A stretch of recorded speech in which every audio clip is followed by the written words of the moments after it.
Hey, rock stars. If you've been tuning in and thinking, I need to step up my business development game, this is your moment. The Business Development Mastery Accelerator is launching its first ever founders cohort on May 20th, and there are just 8 seats left. It's a 6-week live coaching experience, 90-minute sessions every Tuesday at 11 a.m. MST, built to help you get real traction and clarity in your BD journey. And honestly, I would love to have you there. If you've been looking for that next big step, come and join us.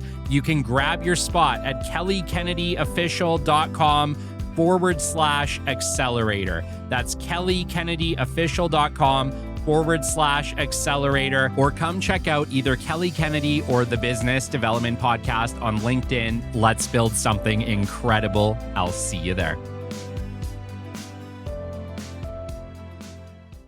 Welcome to episode 235 of the Business Development Podcast. And if you've ever got ghosted on a meeting, hit with a last-minute cancellation, or stuck in the endless reschedule loop, this episode is for you. Today, we're going to talk all about how to take back control and turn those no-shows into next steps. Stick with us. You are not going to want to miss this episode. The great Mark Cuban once said, "Business happens over years and years. Value is measured in the total upside of a business relationship, not by how much you squeezed out in any one deal." And we couldn't agree more. This is the Business Development Podcast, based in Edmonton, Alberta, Canada, and broadcasting to the world.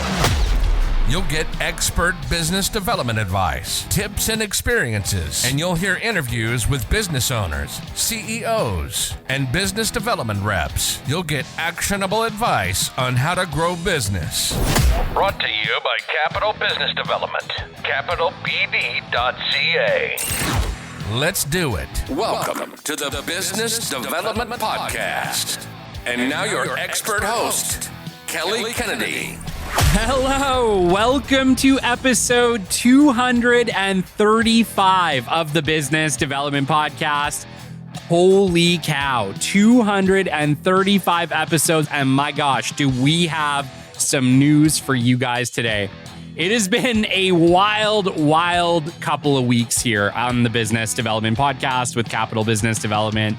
Just lots going on, guys. Quill Podcast Awards is going on. They are still taking nominations until May 8th, guys. We are in the top 5 for Best Business Podcast and Podcast of the Year, and we could 150% use your vote. So if you're hearing this and it is coming out on May 7th, if you are hearing this on May 7th, we need your vote. Please head on over to Quill Podcast Awards, Google it, easy to find, and you will see right on the homepage, vote now, and please throw a vote for your favorite business development show in Best Business Podcast category, as well as Best Podcast of the Year. We would appreciate it immensely. Awards are not everything, but my gosh, they are sure nice when you win them. So we would appreciate the help of our Rockstar community on that if you have some time today. If you are hearing this after May 8th, disregard it all. It is over, and who knows, maybe or maybe not, we may or may not have won, but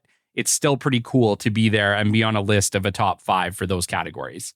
There's another really big thing that actually just happened a couple of days ago, and that is that the Business Development Podcast has rolled over 250,000 downloads, guys.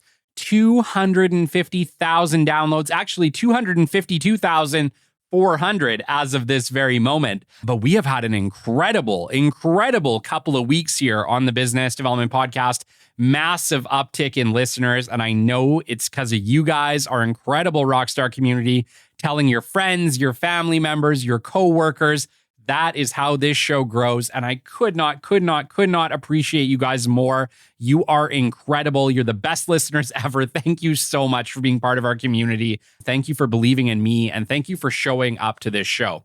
Whether it is your very first episode of the Business Development Podcast, or whether we've had you for 235 powerful episodes at this point, honestly, guys, it's incredible. You are amazing. I could not do this show without you. I could not have seen the success of this show. And this show wouldn't be successful without you, without our rockstar listenership. And so thank you so much. Thank you for believing in me. Thank you for supporting the Business Development Podcast journey. And thank you for making the business world a better place and making business development a priority in your organizations. It makes a huge difference, guys. I set out with this show to make a global impact. And I think we continue to do that with your support week over week, month over month, and year over year. So thank you. I'm committed to you. I'm committing to keep showing up as long as I can here, as long as there are people listening, taking value from this show. Love to hear from you. Love to hear the impacts that you have made with the knowledge you got from this show, guys. It really keeps me motivated and it helps me to keep showing up week over week. I could not do it without you. I never thought that we could come this far in a little over 2 years, and it's you that helped us get here. So once again, thank you so much. And last but not least, if you have not done so yet, please do follow us on Apple Podcasts or Spotify or wherever you listen. And if you can do it, enable automatic downloads. It really, really helps the growth numbers on this show and helps us to get high download numbers and be able to reach far and wide, which will definitely help with the longevity of this show over time, guys. So please follow us. Please enable automatic downloads if you can. And once again, tell a friend, family member, coworker, tell them about the podcast. It helps us grow. All right. Thank you for that. I know we haven't done a pre-show update in a while, so thanks for bearing with me. Let's just get into it. Today, I want to talk all about the reschedule. And the original title for the show was Don't Give Up, Reschedule. I'm not sure if it's going to continue that, but that is absolutely the topic for today. And it's a relevant topic, guys. It's been a crazy couple of months here in Canada, obviously with the trade war, the tariffs, uncertainty, an election, trying to lock people down for an introduction meeting over the past couple of months has been really fun. If you're in business development in Canada, I'm sure you've been experiencing something similar. And I know a lot of people are having meetings either canceled or rescheduled or no shows. And today I wanted to talk all about that because guess what? These are par for the course and you can absolutely turn these around. If you are like getting rescheduled or you're having no shows and you're giving up, I hope this episode changes everything for you because something I've realized over time is you can nearly always rebook these meetings and they tend to go better than they ever could have. So today I want to talk all about meeting scheduling and specifically the dreaded cancellation or no-show. This subject, like I said, is very specifically relevant to me in this moment as I've experienced quite a few cancellations or reschedules in the past month with some of my clients. And obviously with like I said, the tariffs, the trade wars, an election, there's a lot of uncertainty and uncertainty makes people do crazy things.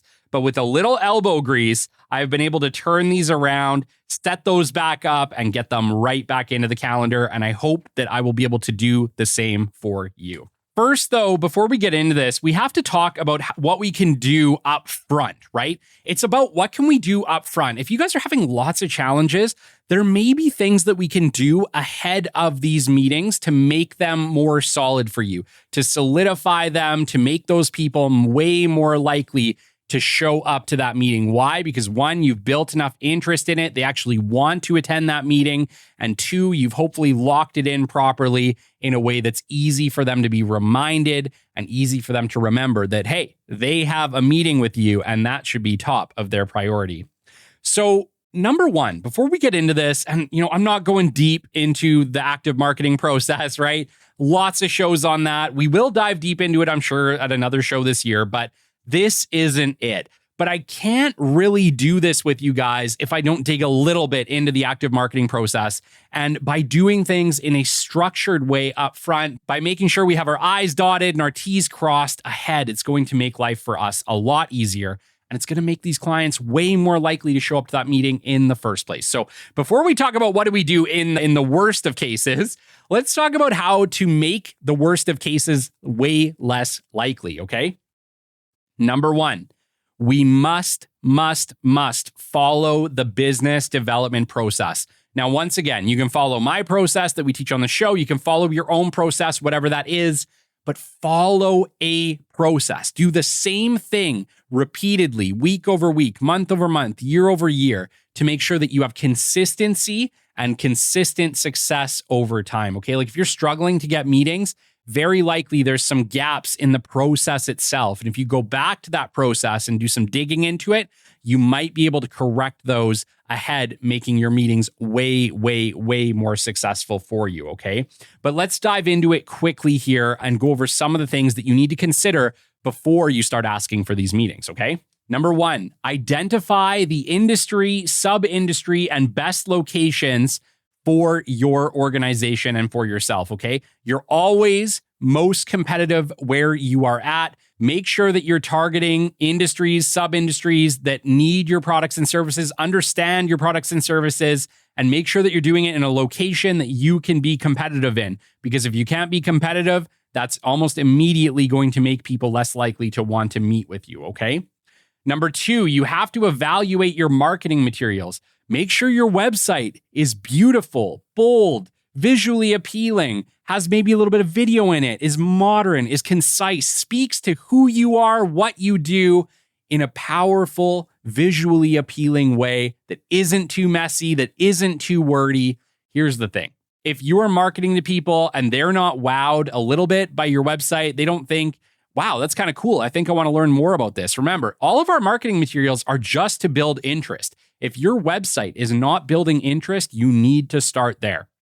And I get it. As somebody who has a ton of websites, like, between the Business Development Podcast, Capital Business Development, the Business Development Mastery coaching programs, I have multiple websites going on at any given time. So I completely understand how you can feel like, another thing I have to manage. I get it.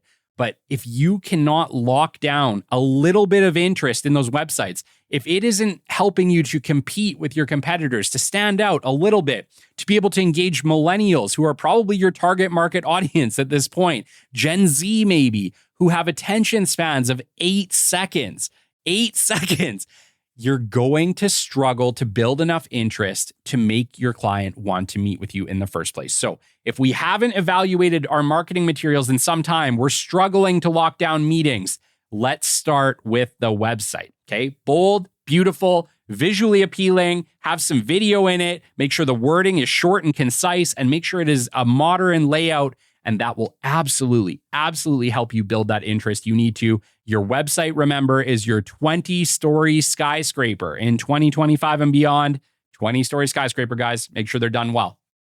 The second thing you absolutely need it, brochures, okay? I know many of you are like, I don't want to do brochures, or I don't have brochures. I don't need them. I got a website, okay? No, it's not enough on its own. Make sure that you are creating, once again, just like your website, bold, beautiful, visually appealing brochures, concise, modern, laid out well, structured well, designed to build interest with millennials and Gen Z guys, the people you are marketing to these days, okay? They have to be visually appealing, especially those front covers. They have to be easy to look at, not a lot of words. Words don't get read. Remember, it doesn't matter how good the wording is. If you have too many of them, people are not going to read it. And if they don't read it, they're not going to get the message anyway. Write everything as short and concise as you can. Make sure that the word choices are powerful, they're gripping, they're engaging. You have to be able to say what you're going to say as short as humanly possible and do it in a way that is appealing to millennials and Gen Z, okay? It's going to help you as you move forward. I always like a folder style brochure myself. That's my personal preference. I like the title page, first page on the inside to maybe have like an about us, some values, something about your value proposition. The right page, maybe have a little bit on your services. The back page, once again, just a visually appealing picture, maybe your addresses, your contact details, whatever. And then what I like to have is a pocket in this folder style brochure. The pocket is really important because it's going to hold actually the most important part of your brochure. And that is something we call cut sheets.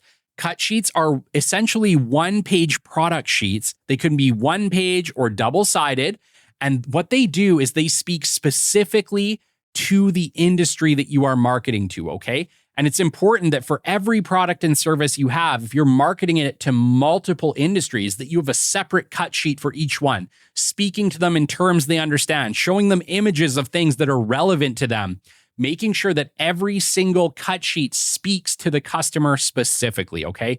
This is really critical because if you're marketing, let's say, to forestry, and then you're marketing to oil and gas, but you have the same product and it works in both situations, you still have to speak to them in a way that they understand. You have to explain to them why that product is relevant to their industry, how it is going to help them, benefit them, save them money, make them money. You have to speak to people in ways they can understand. So, like I said, you might only have one product. Great.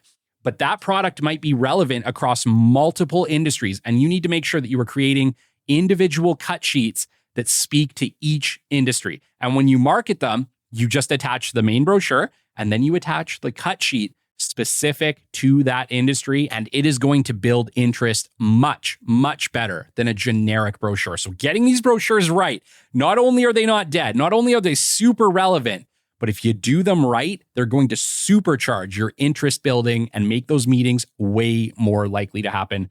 Take my word for it, guys. I've been doing this for many, many, many years. I've been using this with all of my clients. It works extremely well, maybe better than ever because less people than ever are using brochures. And last but not least on the marketing front, guys, your LinkedIn, okay? Your LinkedIn is absolutely, absolutely critical. You cannot leave this alone anymore. Whenever you're marketing something, most people are going to not Google you, check you out on LinkedIn. I don't care what position you're in, what company you work with. It's very likely the people you're marketing to are also checking you out on LinkedIn. And so if you want to stand out, you need to put in a little bit of effort here, making sure your profile is done better than ever. It is not enough to market your company anymore, guys. You have to market yourselves too, and you market yourselves by doing your LinkedIn pages right, okay?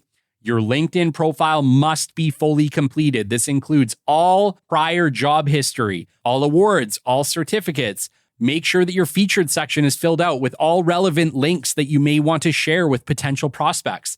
Make sure that your banner image and your profile picture have synergy, that they match if possible. Speak to what you want to do in your banner image, guys. Most of the time when people check out a LinkedIn profile, they don't necessarily scroll the whole thing.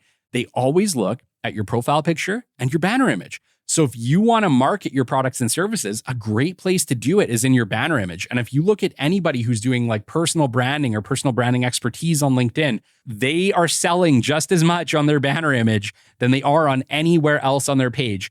Make sure that you have synergy and synchronicity between your banner image and your profile picture. If you can, use the same background. It really helps you pop and makes you stand out in a sea of people on LinkedIn, okay? LinkedIn must be done correctly. And last but not least, if you are in business development, sales, anything along those lines, if you have clients, LinkedIn has a feature you may have never heard of, and it is called their recommendations section, guys. And it's like a review for you. And you can ask all of your past clients to leave you recommendations on LinkedIn. And this is powerful, guys, because it's word of mouth. It's word of mouth. It is a review of you as an individual, and it is powerful to show that you are a trustworthy, great individual. Ask for those recommendations from your past clients, from your past employers, from friends, family, whatever. Get those recommendations on LinkedIn. They are going to be powerful for you long term. All right. The other thing that we have to really, really focus in on here, guys, is making sure that we are identifying the buying positions at the companies we want to work with, okay? It's not good enough just to reach out to someone at the organization and say, hi, I'm Kyle with XYZ company and we sell this. Who do I speak to, right? You don't want to do that. That never works well for you. And it's going to send you down a rabbit hole of either just getting blown off completely, or you have to speak to 6 people before you get to where you need to go. No, this is your job as a business developer, as a salesperson, to do that market research up front. Who are the buying positions at the organizations you want to work with? This should be pretty easy for you. If you've been in an organization for any length of time, you can pretty easily go through your emails and see who were the people who were reaching out to you, what positions, were they presidents, were they procurement managers, were they directors of operations, directors of safety, whatever. What are the buying positions? And just start to write them out. Director of safety, quality manager, purchasing manager, procurement manager, CEO, president, whatever. Who are the people who are reaching out to you? Make sure that you create a list of the buying positions and start targeting these positions specifically at the organizations that you want to work with. Guys, getting the right person up front is half the battle. Seriously. If you can get the person at the organization who knows what your product and service is, why it's valuable to their organization, and where they can use it, they are going to be like 100% more likely to want to meet with you than somebody who may not be aware of your product and service and why it's relevant to their organization. So targeting, doing that work up front, making sure that you can figure out who buys these products and services at that organization is going to save you a lot of time and a lot of advertising dollars to get the meeting that you need in the first place, okay? So if you're struggling to get meetings right now and you have not done this exercise, this could be the biggest thing right now holding you back. Do this exercise. Identify who are the buying positions at the companies I want to work with. What are they for the industry? Remember, they change industry to industry too. What works in oil and gas might not work in forestry. What works in forestry might not work in manufacturing. What works in manufacturing may not work in food safety, whatever, right? Point is, identify those positions at each of the industries that you want to work in, and you have a lot of new targets to reach out to. It's going to help you massively long-term. Trust me on this. Qualifying people, figuring out the buying position, that is half the battle. If you can do this, you're going to book way more meetings with way less cancellations. So let's say that we've done all this. We've figured out what the buying positions are. We have awesome marketing material. Our website is killer. Our brochures are killer. We've identified the locations we can work at, the industries we can work at, the people who buy our products and services. Yes, you are killing it. Pat yourself on the back, but there is the next step. We now have to warm these people up, okay? Going in cold is so pre-LinkedIn. We're not going to do that anymore, okay? Calling people up out of the blue without getting some information or our brand in front of them somehow first, we don't do this. We live in a time where it has never, ever been easier to get your products and services in front of the right people utilizing technology, i.e. LinkedIn, okay? LinkedIn is now non-negotiable in business development, guys. We absolutely have to be using it. I would never want to go back pre-LinkedIn at this point. It's basically like having your hand tied behind your back if you do not have access to LinkedIn or know how to use it at this point. It's absolutely mandatory. You can't even teach business development properly anymore without teaching how to utilize LinkedIn and social media strategy. So we have to use our technology to make our odds of closing these people go through the roof. What do we do? Easy. You now have all of these buying positions, right? You know what the positions are. Is it the president? Is it the director of operations? Is it the safety manager? Is it the procurement manager? Who are those buying positions? Now we need to identify the people who work in those positions at the companies we want to work at. Easy peasy. You can search by position on LinkedIn. You can then narrow it by location, and you can just scroll until you find the companies that you want to work with. This is absolutely incredible. This is something that just never existed before, guys. But like in the old days, we used to have to drive around place to place, call maybe, but even then you get screened 9 times out of 10, and you had to go in, leave a brochure, grab a business card, go back, call them later. It was a whole ordeal. You don't have to do this anymore. You can now search by position on LinkedIn, narrow it to the area that you are most competitive in, and literally just find the person at the company you want to work at and connect with them. And that is what we are going to do at a fairly mass scale, guys. We can do this at 100 a week. You can send 100 connection invites every single week on LinkedIn. Every Monday, this is what I'm doing. I'm on there connecting with prospects that need my products and services, qualified prospects that I know understand what I do, understand what my clients do, and will be receptive when I reach out to them and connect. So we need to connect with these people. We need to then send a digital introduction once they accept, brief, personal, introduce yourself, introduce the company very briefly, and attach a brochure. Remember, all you're looking to do, you're not selling shit on LinkedIn. You are not selling anything on LinkedIn. Stop that. You aren't, not in B2B. What you're doing on LinkedIn is building brand awareness and warming up a prospect for when we make direct contact later. So what you want to do is essentially just introduce yourself in a personal way. Hi, my name's Kelly. I work with XYZ company. I have some products and services that you might be interested in. Attached a brochure. Look forward to connecting down the line. That's it. It doesn't have to be more complex than that. Attach the brochure. Let the brochure do the talking, okay? At the end of the day, all you want them to do is know who you are and what your company is and what it does. Those two things are enough to make your meeting closure rates in the future go through the roof. After that, we move them to our CRM, our digital introduction stage, and we are ready to track down contact information and follow up weekly until we get that meeting, okay? So there we go. I can't really speak to what to do in a challenging situation unless we really lock down how do we book meetings properly in the first place, right?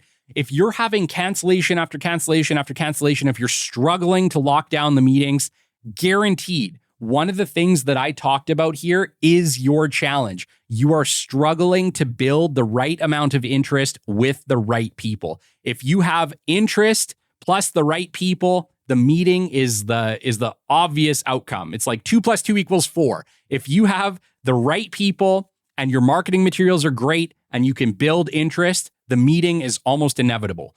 But you have to have that locked down first to make your meetings easier to secure in the first place. Remember, marketing is all about building enough interest to get you to the meeting. Typically doesn't sell anything. Selling is done in person once trust is established, but you need to build interest to get to that in-person meeting in the first place. So hopefully this has been clear. Hopefully you have a good idea of what to look at if you've been struggling with this, but what do we do next?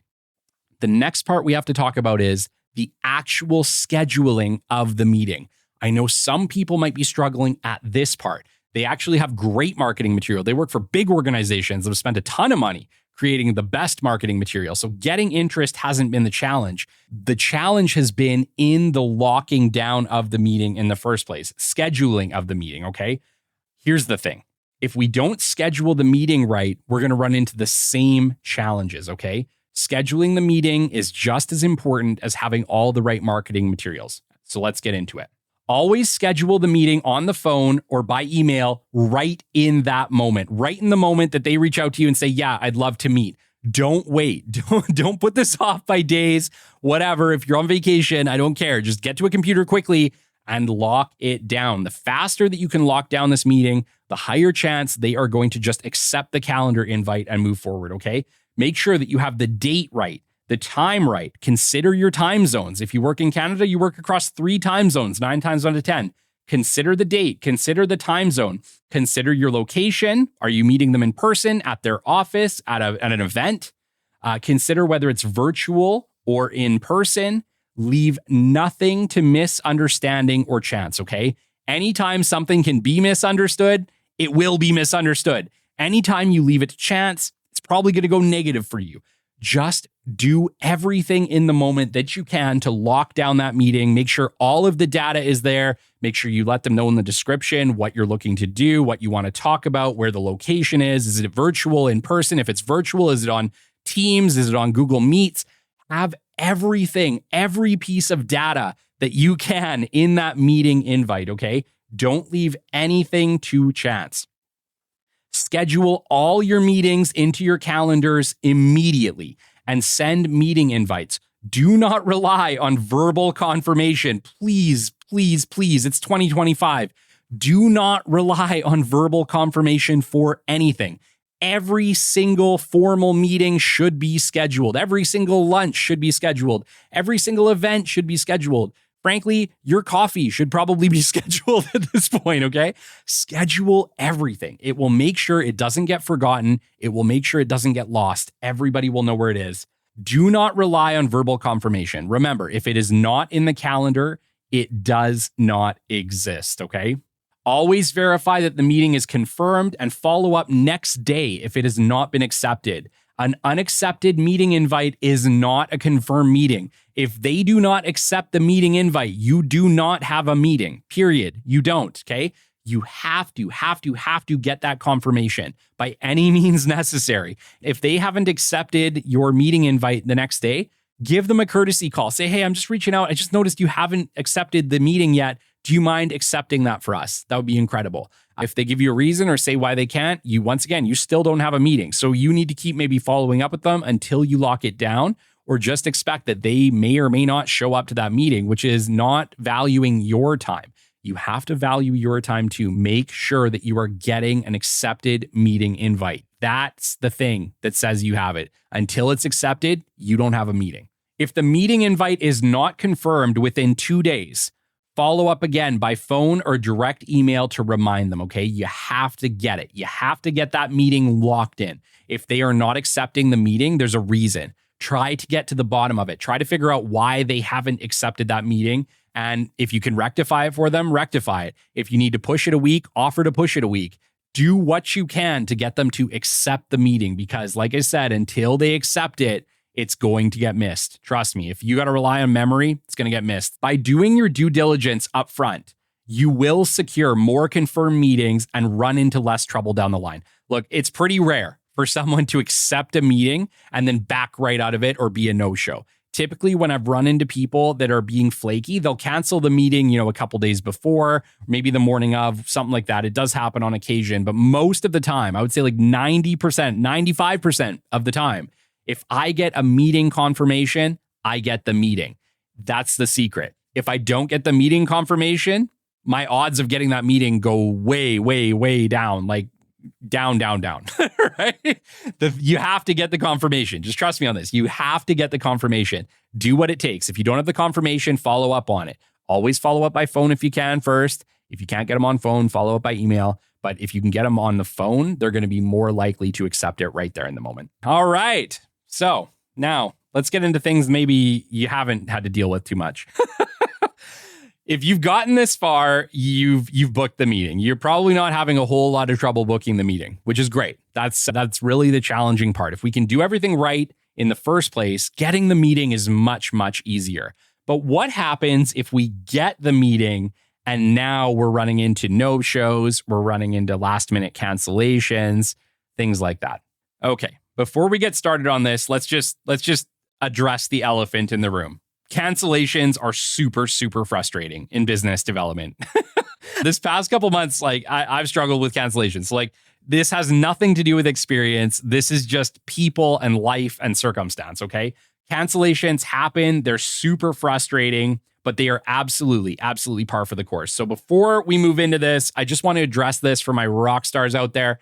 There's nothing wrong with you. If you are struggling with people canceling on you, it's not you, okay? It's not you. This happens to every single one of us across all industries. It doesn't matter how long you've been in the game or how new you are in this game. Cancellations happen to all of us, okay? It's how we deal with these cancellations that separate the wheat from the chaff, okay? We have to deal with them in the right way to make sure that we have the highest chance of rebooking the meetings, okay? Now, once again, it doesn't matter how long you've been in business development, cancellations are not, and once again, let me repeat, are not a reflection of your skill or lack thereof.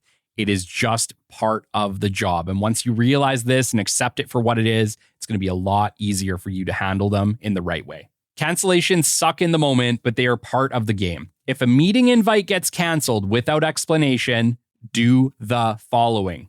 Number 1, take a deep breath and relax. If you need to wait a minute before you respond, that's fine. I get it. This can be hard, especially if you had a team meeting set up, you invited a ton of people. It can be really, really frustrating. So let me acknowledge and accept that might be how you're feeling in this moment. This is not the time to respond. If you need to go and take a little walk, if you need to go for lunch, if you need to just chill for a minute, if you need to scream in your truck, go do that. I've been there, done that, got the t-shirt. Totally understand. So first things first, relax, take a breath, and then come back to it. Number 2, send an email stating that you've seen the cancellation and you hope that they are okay. Okay.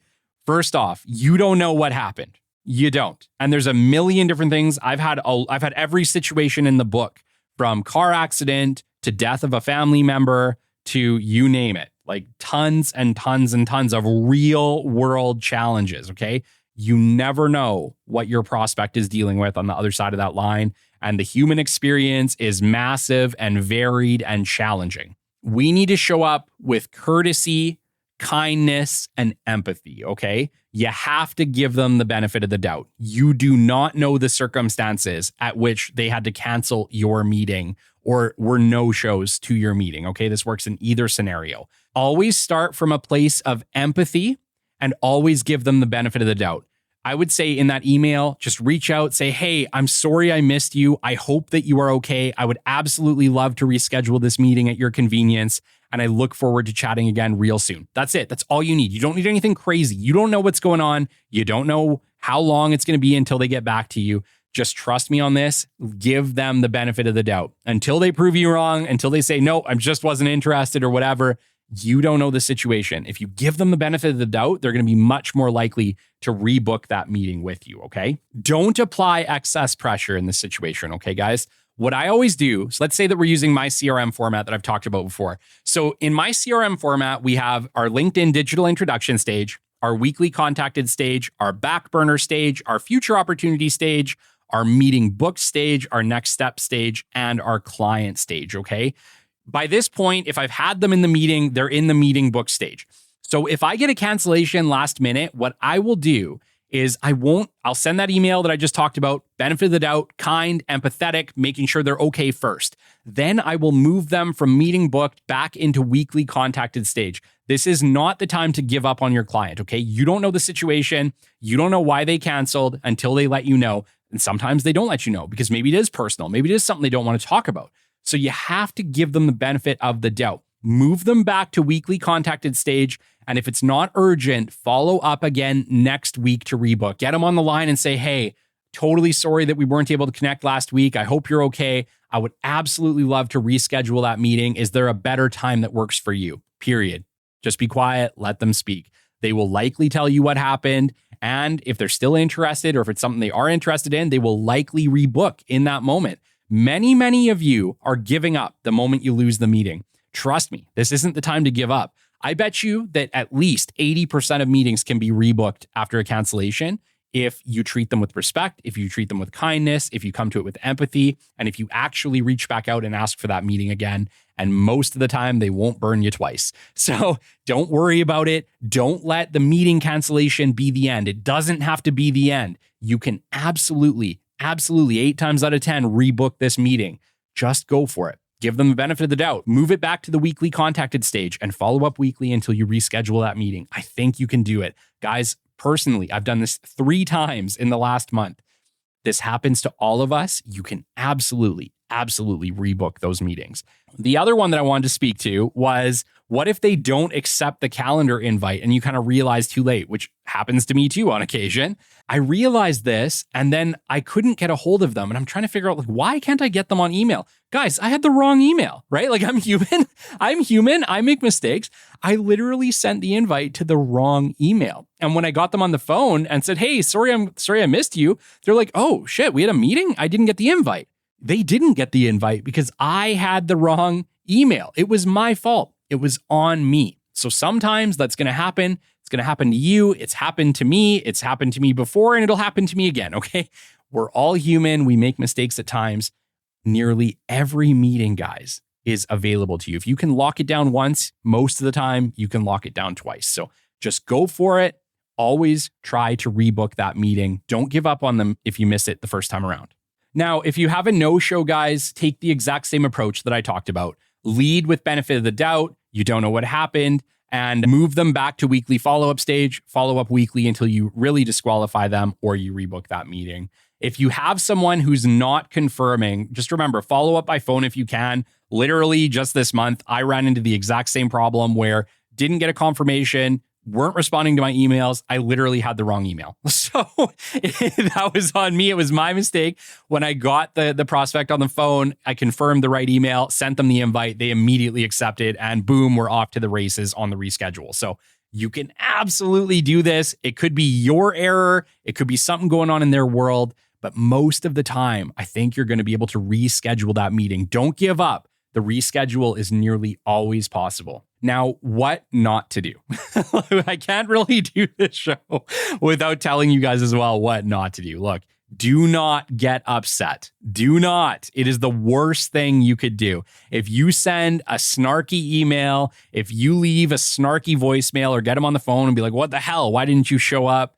Your odds of getting that meeting, they're gone. They're gone, guys. You have to show up with kindness, with empathy, with respect, with understanding, with benefit of the doubt top of mind, okay?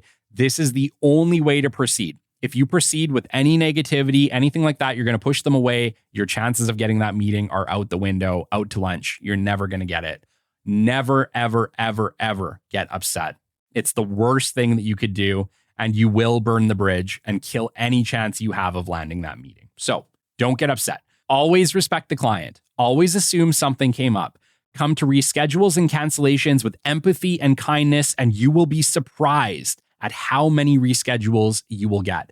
A cancellation is rarely a flat out no. It's just, I'll see you at a later time. If you take it with that in mind, you are going to book a lot of meetings. That takes us to the end of today's show, guys. Shout outs this week: Jason Chakalakal, Jamie Steffens, Colin Harms, Rodney Lover, Adam Kimmel, Rudy A. Zacharias, Gabriel Puello, Mike Hayes, Sherry Allen, Eric Portillo, Chloe Wu, Sean Niels, Eric Williams, Aaron Haberman, Eduardo Cano, McKinley Highland, Carmen LaBelle, Kelsey Watt, Abe Dueck, Susan Paseko, and Gary Noseworthy. Until next time, you've been listening to the Business Development Podcast, and we will catch you on the flip side. This has been the Business Development Podcast with Kelly Kennedy. Kelly has 15 years in sales and business development experience within the Alberta oil and gas industry and founded his own business development firm in 2020. His passion and his specialization is in customer relationship generation and business development.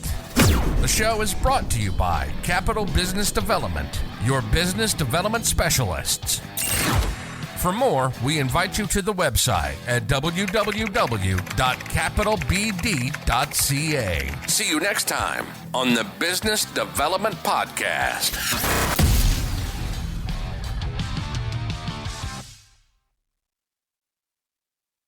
Rock stars, let's dive into something game-changing. Hypervac Technologies, leaders in air duct cleaning innovation. Did you know that they started as a small family-run cleaning business in southern Alberta back in the 1980s? That's right. They've walked in your shoes and understand exactly what you need to succeed. Hypervac has taken that hands-on experience and turned it into powerhouse solutions like the Revolution 360 vacuum and the cutting-edge Cobra View camera system. These tools aren't just designed to clean. They're here to redefine efficiency, helping you tackle more jobs with less hassle.